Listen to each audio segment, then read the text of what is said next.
About 130 employees and wow. 14,000 volunteers who come through our doors each year. So I couldn't do what we do without volunteers. When you tally it up, volunteers account for about 40 additional staff. This is the salvage processing center. So here is where food donations come in and then are sorted into different categories. Excuse me. So if a store donates dented cans to us or boxes that are slightly open but the food is still perfectly good to use, here's where we bring the food in and we sort it out. Make sure that it's not past expiration, make sure containers and packaging are still sealed, and we put it into different categories in these boxes here. As much as we do appreciate food drives and individual small canned food donations, oftentimes it's those big tractor trailers that kind of make up the majority of the food. So. And then how about from the financial donation standpoint, what's the purchasing power for the depository? Well, financial donations, we like to say that $1 equals 4 meals. So if somebody gives us $1 through our efficiencies, through all of our various partnerships and relationships, it would come down to 4 meals for somebody in need for our community. So every dollar matters, even if it's a scout troop or a kindergarten class or taking up a collection for us. I mean, these are really meaningful dollars and actually have an impact. Most of our monies go to programs that don't go to fundraising. So here's the warehouse.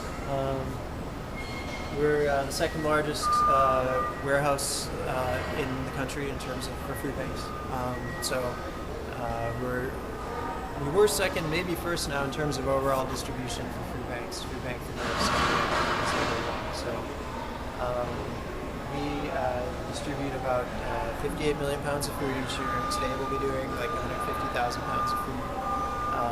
So it's a busy operation. We've always got a lot going on. There's a lot of different programs we have that get food out into the community, but really the warehouse has allowed us to step up our distribution and become even more efficient. So, beyond just simple food distribution, we have a community kitchens program that helps people get jobs in the culinary field. So it's a 12-week free program available to unemployed and underemployed adults, and it's just amazing the successes that come out of that program. They get a chance to change their careers, change the direction of their lives.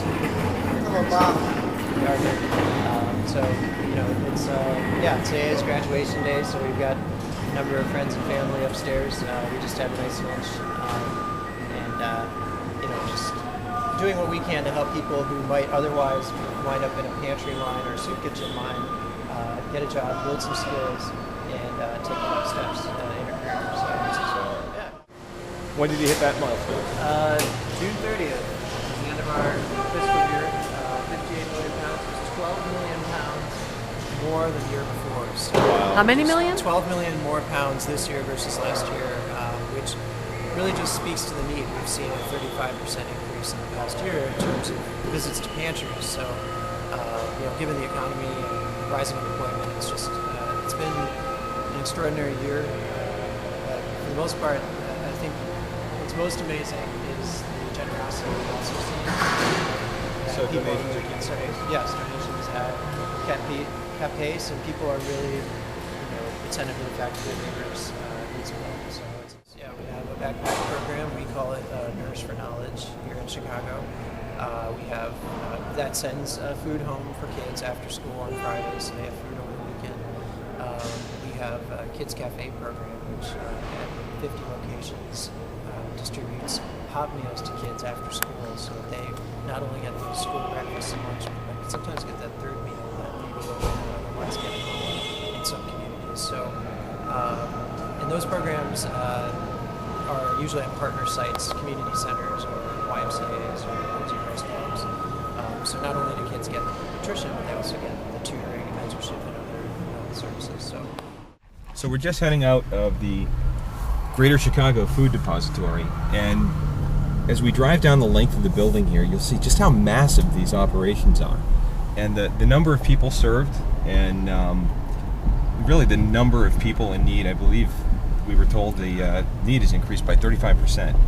So when you talk about what's going on in the economy right now, and you come to places like this, it really comes home for you. It really drives home the point that there's a lot of need out there.